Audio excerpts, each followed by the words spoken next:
I get the approval of the minutes from our last meeting? So moved. All right, with no objections, they'll stand as recorded. So what we're gonna do today is update you on a couple of our agencies that received our ARP dollars. Many of you may remember during our budget discussion, we sort of had a few questions about impact that different agencies were making.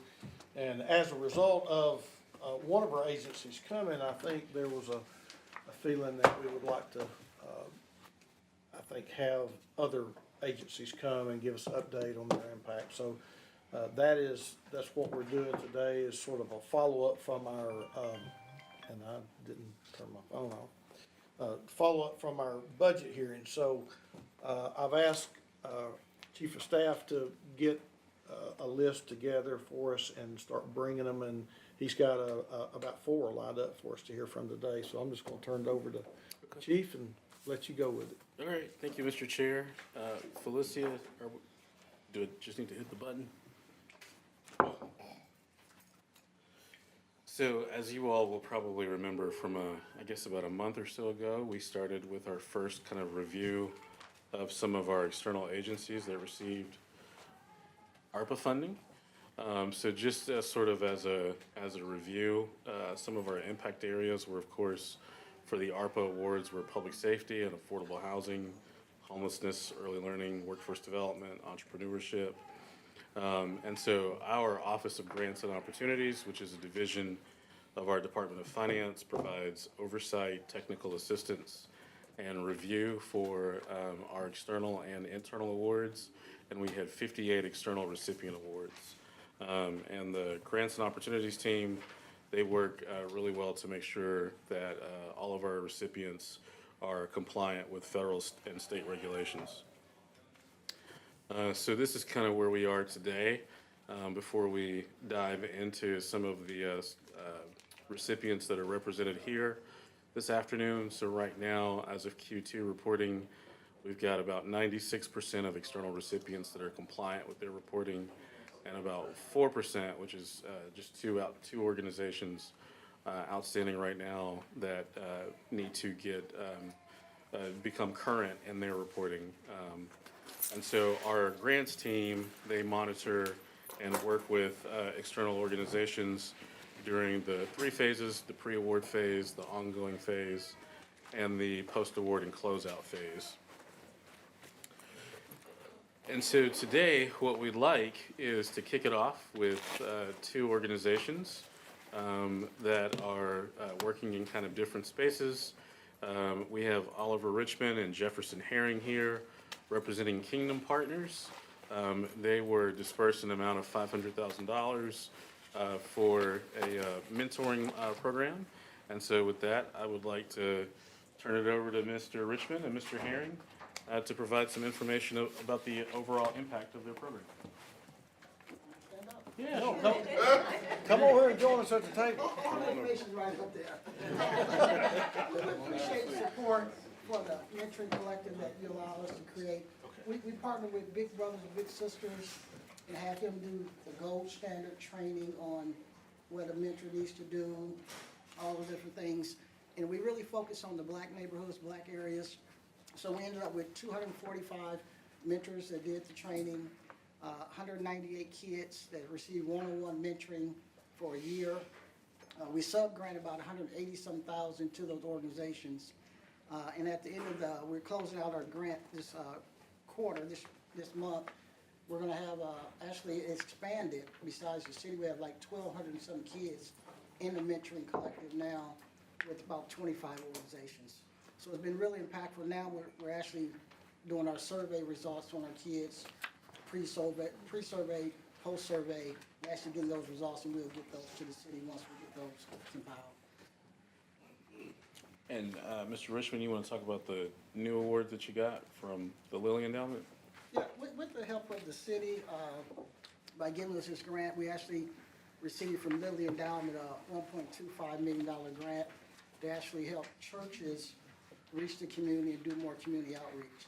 So we're going to be rolling that out this week with our kickoff, and we'll be working with churches and working with nonprofits, government, and businesses on how to get out into these tough communities and work with these kids and families. So, talk a little bit about, you say practice is the critical mentoring model. Talk a little bit about what that model is, and when these kids are being mentored, what exactly is taking place? So the model that we went after was the Big Brothers Big Sisters, the one-on-one modeling. So all those kids receive one-on-one mentoring with a leader, spend time with them on their grades, how their family's going, just talk about spending time on life. And one of the proud things we are of this program, over 100-something kids are black males. We didn't intentionally do that, we just recruited. But so spending that one-on-one time when kids are depressed or things going on at home, they have someone they can call and talk to. So they meet in groups, but then they'll take little Johnny and spend that hour with him. If they're at the ball game, whatever they're doing, they're really getting to know him, helping them make good decisions in life. So they'll take them to do different activities then? Yeah. It's like I said, we had 50 different organizations, from some do only male, some do only female, some do mixed. And like I said, we're still compiling the data, but look like they're probably in 30-something schools. You name all the low-performing schools, there's mentoring programs in those. So we're creating an asset map now, so if parents want to get kids into a mentoring program, they can look and see which organization are in Brainerd, Howard, you name the school, where they can connect right to those mentoring organizations. Councilman Ledford and Councilwoman. On that note, how, into the referral part of it, is it parent-led, or are schools identifying? How are you getting to the children? Part of what was great about the funding, we actually was able to stipend a mentoring coordinator to help recruit. So they went to schools, recreation centers, and worked with them and asked which kid might be ideal for this program. So they did recruit inside churches, all over the place. They recruited different kids that might fit into their model. Is there, hey Chairman, is there a threshold or criteria? Is there a qualifications that you're looking for? School age kids, we just say they have to be in school under 18. Some organizations say we only deal with 5th, 6th, 7th grade, some high school. So we let each of our organization partners decide what age group they want to work with. And I dare ask, but are any of these kids being identified as troubled or associations with influences that are deemed to put them on the wrong path? Oh, yes. Okay. Oh, yeah. All I mean, you have kids whose brothers are in gangs and different things, which we're more preventive, trying to reach them before they get to that stage. So some kids have been in trouble, they're referred through their school, through the counselors, that here's a program that can help, and they work with the parents to get them in there. And then there's some parents' activities that they bring along to help build their family relationship. Very good. Thank you. Thank you, Chairman. Vice Chair Hill. Thank you. So Oliver, you said 198 youth were mentored with the $500,000 of ARP dollars, including also training these 245 mentors. So now that $500,000 has been dispersed, are those mentors still engaged with those students? Yeah, and what we found, like I said, when we create this program, there's a number of people doing mentoring, doing things already, because they just have a passion for doing it. But they need some things to help scale them, and the dollars help to recruit more mentors, put dollars with their program. So they're still gonna do it, so we're out raising funds now to continue the program to help strengthen those organizations. And a lot of them grew from where they started at, from when we gave them the dollars, they were able to get more kids involved in their program. And so the 30 schools that you say the students are across, is that with the 198 students are across 30 schools Yeah. currently? And then you're expanding to 1,200 No, sorry about students? that. That's with the total mentoring, with the 1,000-some kids. So it's 1,000-some kids. Because the way the ARP was structured, we only could take so many kids with the one-on-one with the budget. So they have other kids in their program, but they didn't receive the one-on-one. So now we're trying to get that number even higher and raise some more funding. So kids that want the one-on-one, which all the statistics show, when a kid has a one-on-one mentor, their grades are better, their attitude, dealing with their parents, all these things just go way up when they have that, spend that one-on-one time with the adult. Is there any linkage with the student success planning within the schools for the students that are in Hamilton County Public Schools? I'm not sure if organizations did that. We just, like I said, our thing, we did a pre and post survey, but we have results back as far as their grades. But we left up to the organization to track those things and feed some information back to us based on the survey. Okay, thank you. That's all. So the post surveys are not back yet? Yeah, we're actually putting the data together. We got the pre-surveys, took out the post, so now we're putting the numbers together based on these 7 or 8 different things that we benchmarked. Can you share the pre and the post with the chief so that Yeah. we can see what that looks Yeah, like? and we give you a copy of the survey, and then we give you a sample of that total population, and look at how the groups did together. All right, any other questions? I'm covered. Thank you. Thank you, sir. Thank you, Mr. Richmond. So next up, we have Pastor Terry Ladd representing First Baptist Cares for the Mental Health Outreach Initiative. They were dispersed $250,000. And so, yes, You need to plug in. Felicia, I've been booted. I think the HDMI that's all we need.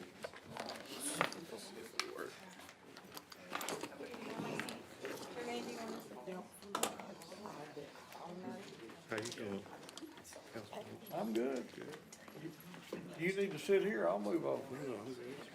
I think Jermaine gave you his seat. Yeah, Jermaine gave you his seat. Yeah, Pastor oh, Ladd. okay. I'd rather stay. You know what?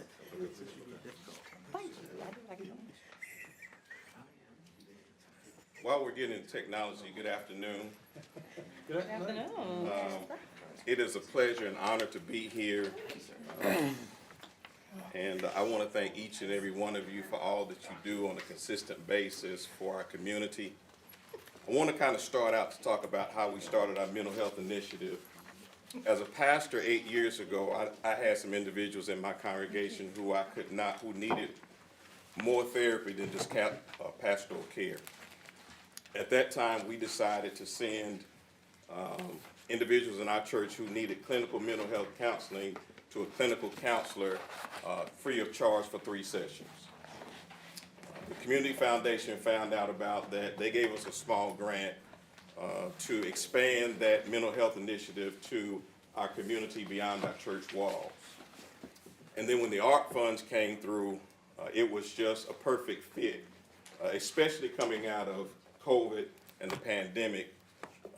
So we were blessed to be able to receive the $250,000 from the ARC funds, and it has benefited our community very, very much. So we have today with us our mental health managing consultant, Ms. Marissa Player Montgomery. We also have some of my board members from First Baptist Cares here. And after we show this quick video of our initiative, then we'll have Marissa come and talk about the program, and then we'll take questions at that time. Sounds good? Yeah.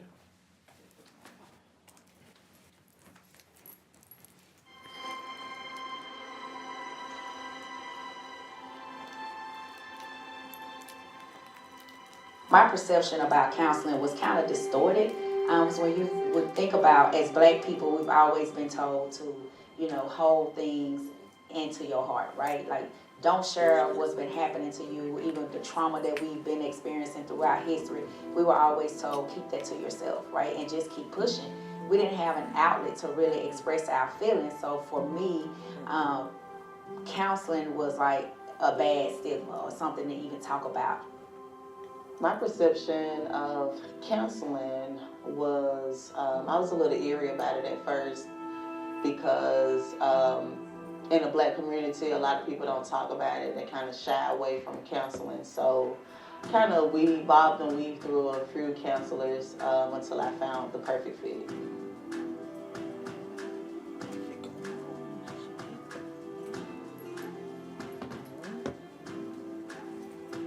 Access to mental health services can provide those basic foundational tools to gain and maintain a healthy mental well-being. But historically, those resources have been scarce, difficult to access, and stigmatized. Dr. Ladd has helped me and my family by being attentive to Ryden's lack of parenting. His mother and his father is out of his life. So Dr. Ladd zooms in on that right there as not having a male figure. As far as Marissa was able to diagnose and notice that there were other issues going on. First Baptist Cares and Mental Health Initiative allows individuals to remove all barriers to receive the services that are needed. So even though you're experiencing trauma and you may not be able to afford a full assessment or to get in with a licensed clinician, First Baptist Cares Mental Health Initiative removes all of that for you. One of the things that I truly believe sets First Baptist Cares apart from any other initiatives is that we're focusing on matching clients of color with clinicians of color. So in the clinical world, we call that same race therapeutic dyad, which is basically a way of saying the client looks like the clinician. That is very important because oftentimes Black Americans going to therapy, when they sit in front of a white clinician, they first feel like they have to explain themselves and who they are before they even get the opportunity to work on what they're even working for, or like what brought them into therapy. The initiative have helped me and my family by providing a safe space, teaching me how to create healthy boundaries and how to actively communicate, and also teach my kids as well. We would hope that if you're suffering from any trauma, whether it's domestic violence or gun violence, we hope that you wouldn't suffer in silence. We know that it may be difficult, but we hope that you would reach out to us through our website for more information.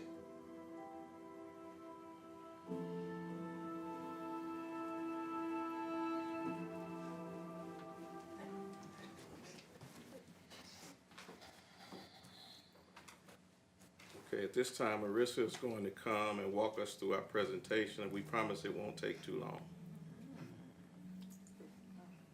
I'm Marissa Montgomery, and I am the managing consultant for First Baptist Cares Mental Health Clinician Network.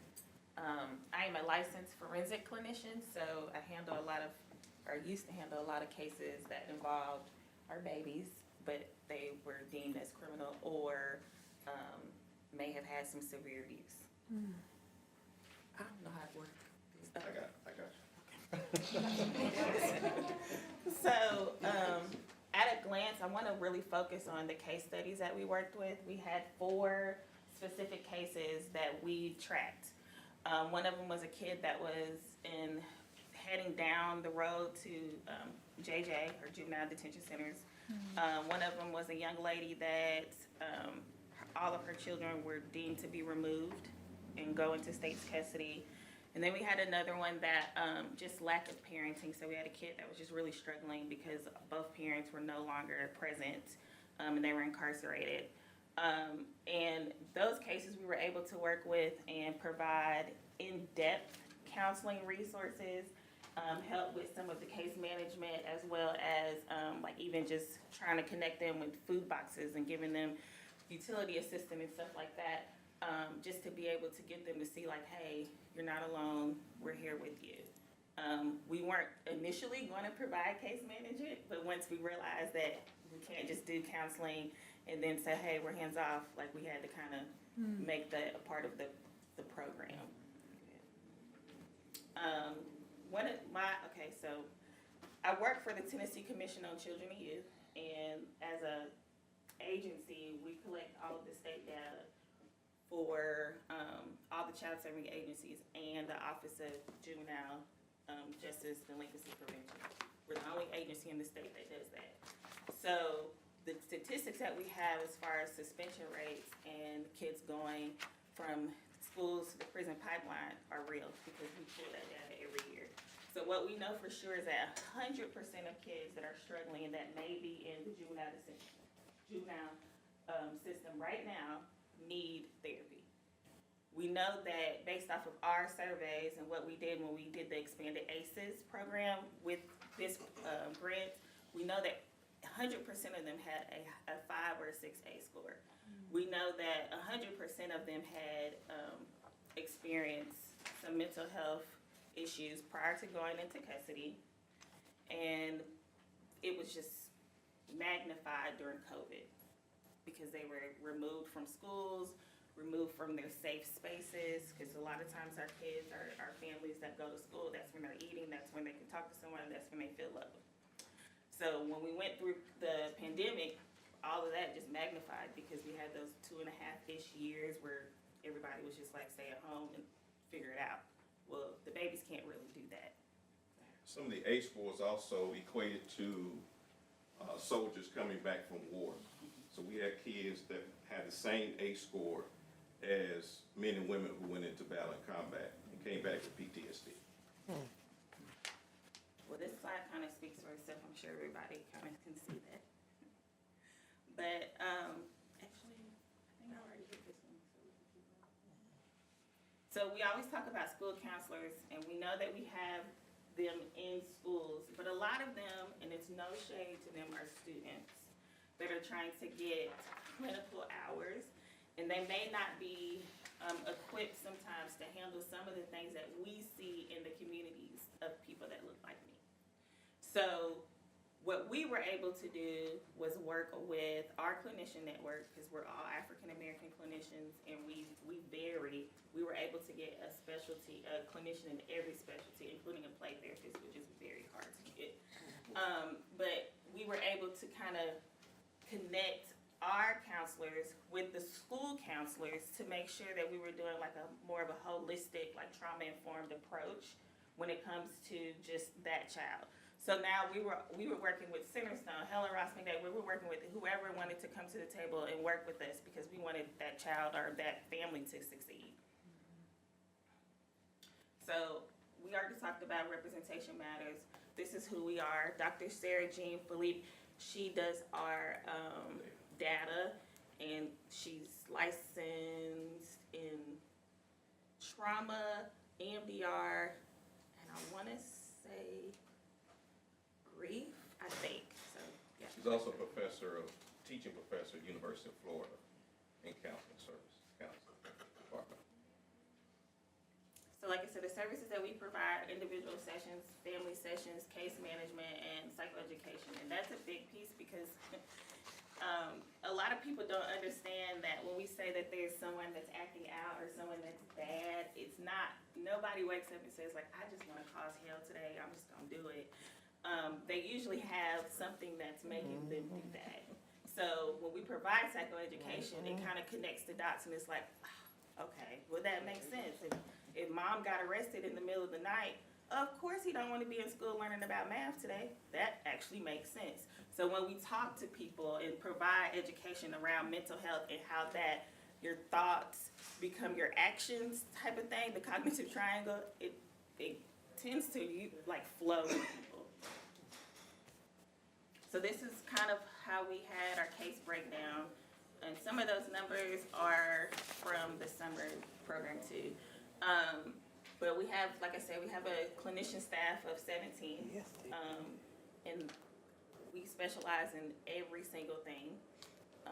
And then we were receiving referrals from every school and every nonprofit that used to provide counseling but services but couldn't do it anymore. Like the Family Justice Center had lost some funding, so then we were receiving their referrals. The CAC were overwhelmed, so they were sending things to me because I'm forensics as well. We served a lot of families. That number is really indicative of the families that we serve, because what we realized was that child is coming, but we can't just work with child and then put them back in that home environment. So then it was like, child is here, well, let's have mom complete a UCLA or dad complete a UCLA too, and let's see what that trauma looks like and see how that's coming to the child. So what we were able to do is kind of work with the whole family. We were able to work with the whole family. And like I said, the young lady her child was in custody, and she was able to get her out of custody. So that's one of the things I'm very happy about. I think I talked about that too. Any questions? Any questions for us? Would you please, I think most of us know in the room, would you go into depth a little bit more about what ACEs are? Adverse trauma, adverse childhood experiences, I'm sorry. And it can be abuse, neglect, lack of resources, so hunger, not having shelter, and community violence. We've had, because I work for the commission, we were able to utilize the expanded ACEs for this program. And that was our first initial COVID data. So we collected COVID data. And that talked about how depression kind of played a role in PTSD, anxiety, because kids, families were confused and not knowing where they were going to get their next meal, or the lights were going to get turned off because people weren't going to work, and it just made things worse. So we were able to get all of that data, and 100% of those kids in those families had a 5 or above.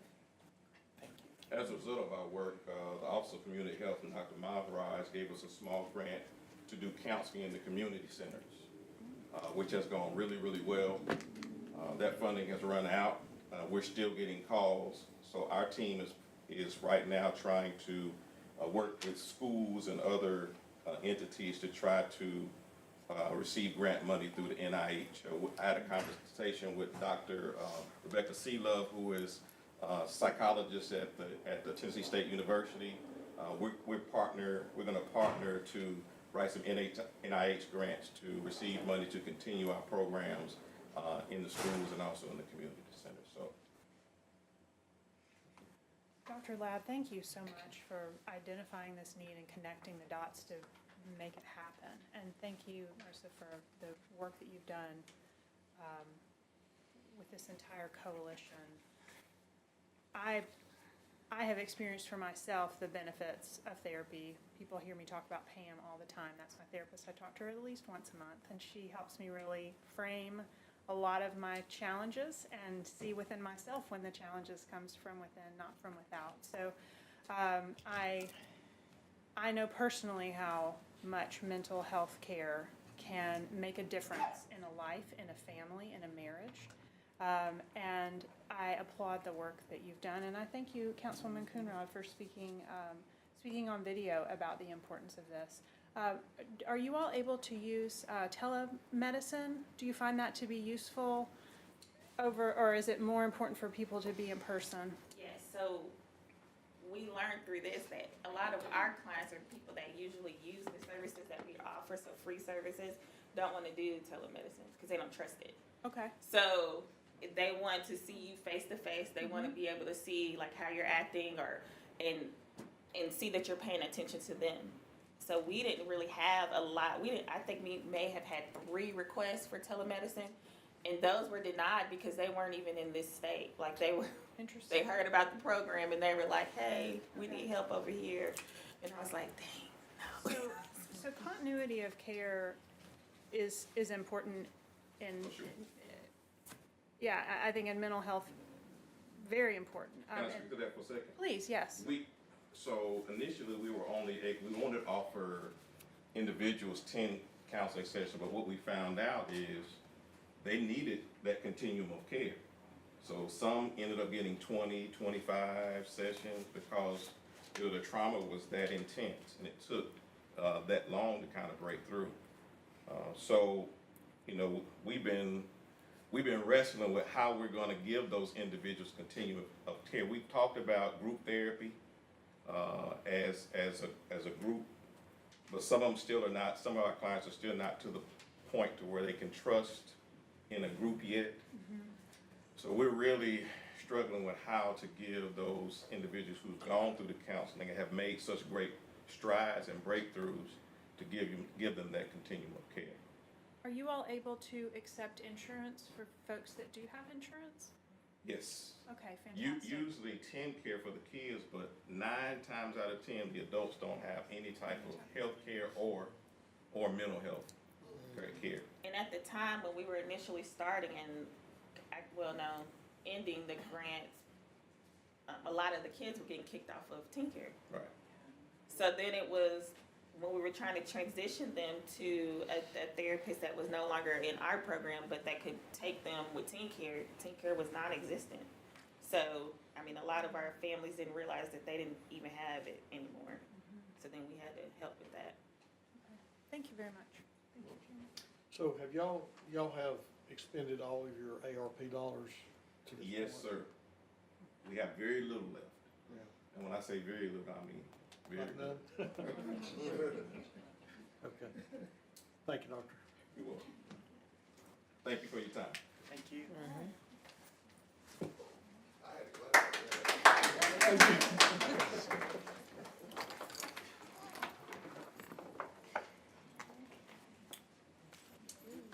All right, Chief, who's next? All right, so next up, we've got, let's see, Chattanooga School of Language for a language initiative for first responders. Let's see, I believe that Lori is here. So we have Lori Stevens representing the Chattanooga School of Language. They were dispersed $45,000. And so I will let Lori take it away. Thank you. You want to sit here? What now? You want to sit here? No, good. So, Lori Stevens, at Chattanooga School of Language, our mission is to create a more aware, educated, and inclusive community through the teaching of language and culture. And this grant allowed us to have a very impactful program. It's something very near and dear to my heart. It was on the tails of COVID, and we were able to offer free to the participants language-focused training in certain industries to the frontline workers of our community. So first responders, educators, social service workers, mental health counselors, and we were able to provide them industry-focused language instruction at no cost to them. And it was very powerful. We are still finishing our, we have a little bit of money left. We'll finish this quarter, or at the end of the year, calendar year. But for instance, we were able to connect with the Chattanooga Police Department and do multiple rounds of American Sign Language and Spanish instruction. And it wasn't just general classes. It was very focused and tailored on their particular industry, what they need in the field, what they're experiencing frontline. And so we had, in the past, we had received many calls and inquiries from folks in these industries, especially in the Hamilton County school systems, and saying, you know, we have got to have some sort of training to be able to reach our, whether it's our families, our clients, our patients, in a more impactful way. And we believe that language is the true connection, and without language, it's not just a series of words that you're learning, it's also cultural aspects and cultural impact. And so within our classes, we taught these participants cultural awareness as well. So again, we focused on Spanish and American Sign Language. And so we were able to work with the Mental Health Cooperative of Chattanooga, SIMPA Community Health, Hamilton County Schools, from elementary through high school, Children's Advocacy Center, the nonprofit organizations as well. So I'm happy to take questions. I don't have a full presentation, sorry, but. So, like, when the participant leaves your class, Great question. what are they able to do? That's a great question. So it's all about expectations too. I'm not gonna go into a 20-hour class and expect to be fluent or proficient in the language. Yeah. It's like learning an instrument, you know, it takes time. However, the beauty of focusing it and tailoring it very specifically to their industry and their work life is that they are gonna gain quite a bit of language that they can immediately put into their work. So they're using it with the families in the schools. So it depends on the person, to be honest, but also a part of like how much language they gain. But a big part of it is that change in, you know, cultural awareness, that I feel more confident to be able to greet this family, this mother of my student who I'm trying to communicate with, or my patient, my client, my constituent, you know, as a police officer, firefighter, et cetera. So it helps build that bridge as well. Whether they, you know, they're not gonna be completely proficient, no, and that wasn't an expectation. but it was to start that conversation, whether it's that initial step forward, to be able to extend that to a non-native English speaker. So do they get like they walk away with key phrases? Yes, absolutely, absolutely. And we have seen many educators specifically and some police officers who have wanted to return to our classes outside on their own time, which I think is pretty. So this is something that y'all offer on a year-round basis? We do. Okay. Yes, So how did I guess the $45,000, how was it determined who got to enroll in the class and use that? Yeah, so we did an initial survey, and from previous experience too, I knew kind of what industries, we'd already gotten so many inquiries.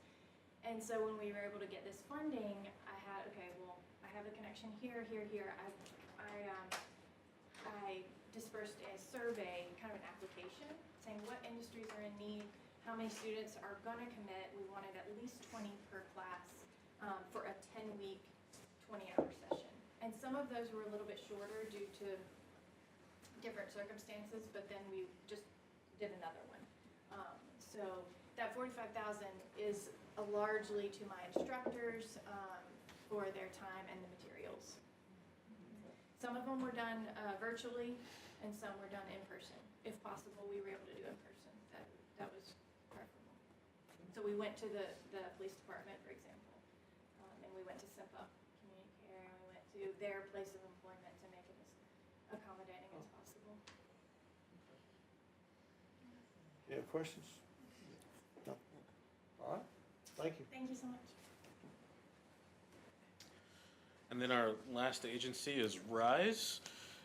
They were dispersed $250,000 for the Teaching Kitchen Initiative to build out a multi-purpose commercial-sized kitchen. And so we have Shane Morrow here to represent RISE.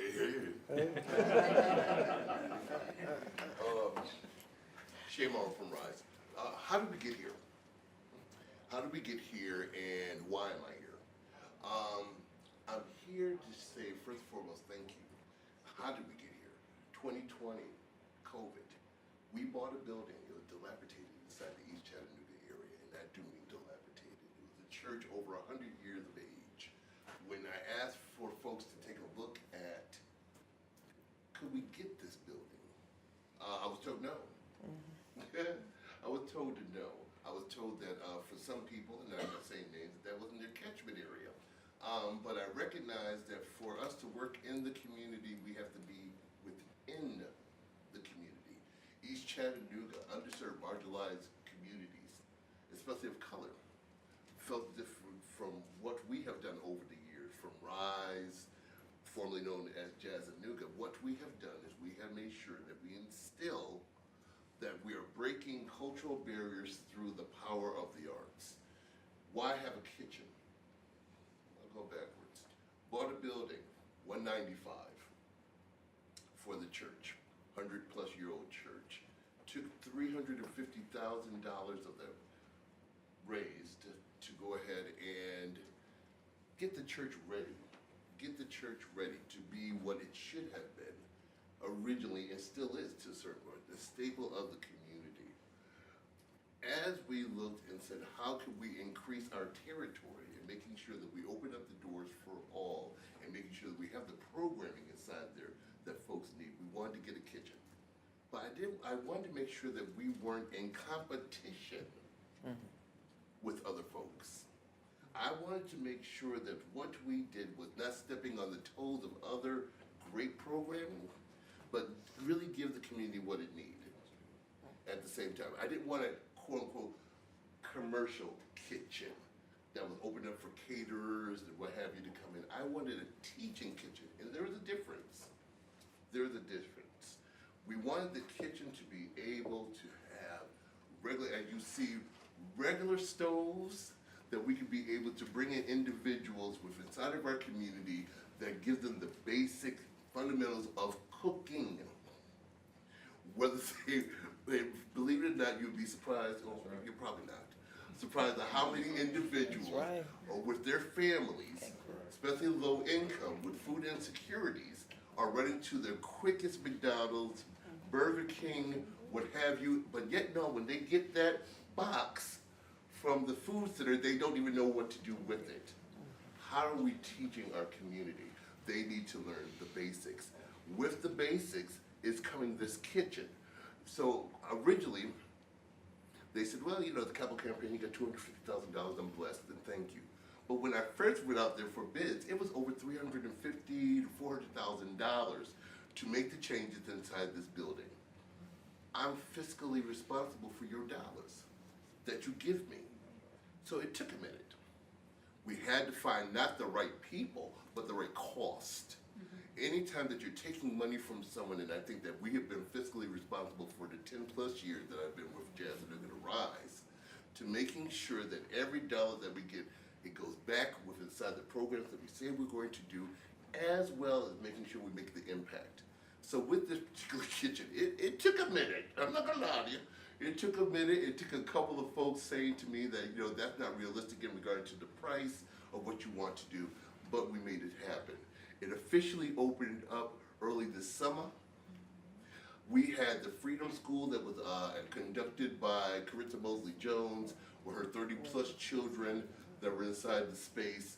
We also had the Young Ladies of Power that's by a community advocate by Joyce. They call her Joyce, it's Virginia Watson. I call her Miss Joyce because now she'll hit me. Miss Joyce to go ahead and have her 30 odd kids use the space as well. It's a multifunctional space. People ask me now, what can I do to come inside your space? Anyone that knows Rise knows anything that we do for the community is free. Everything that we do, even currently right now with the Levitt Music Series that we're doing with the city of Chattanooga, everything that we do is free. Is that realistic? Is that sustainable? Is that sustainable? I've been here 10 years plus. Yes, it is sustainable. Because it is having the community, just one person to say thank you and bring it back to the community and say, this is what I got from her, this is what I got from him. We have made the difference. This kitchen is just the start. Just the start. It's not the end of the dollars. It's in regard to the payment scheme. But it's in regard to the start of bringing community together. We made sure that, again, and I'll shut my mouth, the investment that we did in that building, and I mentioned the 195, because we recently went to Tennessee Valley Federal Credit Union to get an appraisal of the building with the land, with the brand new kitchen, and we were assessed at over $785,000, paid for in full. It's not about the dollars. We are a community developer. We are enhancing the area that's just around us. So just imagine the real estate market in that particular area for people who are underserved, who own their homes, how it just escalated. 5 of the people that work with us, down to our folks that come in every day to clean, work right within inside, actually live right inside within a 2-block area. We're always giving back. And with the continued support that you have given us over the years, we will continue to do that mission. Questions? I got answers. I'll try. So you mentioned continued support, and I was unaware, have we funded, Chief, have we funded this, the Rise before the ARP dollars? The only funding that I've gotten from the city, the only, I shouldn't say the only funding, the funding that we've gotten from the city, I was contracted at one time under the past administration to do your ML King for public art. So that brand new piece that's down there inside the park all the way down the way. That was through us actually going through the process of getting the individuals, also working with the neighborhood associations to making sure that they have valued the work that was happening within inside of the department at the time of public art, as well as Arts Build, to be able to infuse that type of synergy going toward the public art. I think maybe what he was saying was the continued impact, so the money's been spent to build the kitchen, but now the impact will be I'm sorry. I think, was that what you were? Or did you hear that? I'm not, Well, that's what I heard. I didn't hear continued funding. Yeah, I heard okay. continued impact. Okay, maybe I'll just. Yes. Well, I can answer that quickly in saying to you that we've been very, very fortunate. You know, with the Community Foundation, also with Lyndhurst Foundation, Footprint Foundation, Benwood Foundation that has been supportive of all of our programs. And also too, we're the only, because of the investment that you have given us as well, we're the only Black-led, Black-founded cultural arts organization within this region that owns their own property. Yeah, that's important. So it's not the accolades, it's about the work. And I always say to folks that for the ones that give praise for that, we're appreciative, but the work continues. The work continues. We've been very fortunate to be able to get some national grants as well. We recently got something from, I can show up if you look at my 990s, with the Educational Foundation of America, that this gave us an investment of $300,000 to go toward the impact of what we're doing with the initiative of the kitchen, and also to do a build out on the land, because we're looking now to do 16 pieces of units, of housing units, on the actual land that we own.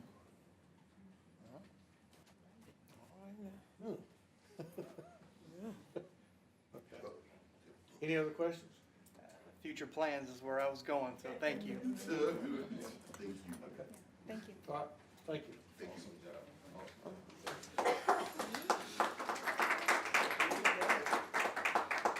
So, Mr. Chair, those are all the agencies that we had scheduled for today. Yep. I think we'll have 2 more that will come in 2 weeks from today for the next strategic planning. Yeah, that's right. Okay? Okay. All right, thank you, sir. Yes, sir. All right, is there anything else that we need to cover while we're in strategic planning before we break for our 3:30? And we will have a start time of 5 o'clock, depending on whatever time we recess. We'll reconvene at 5 o'clock this afternoon. So anything else that needs to be brought up? At some point, I will need a brief attorney-client session with you. Well, then we'll just do it right now. That's what I wondered. Good call. Okay, all right. Everybody out? We'll need the room.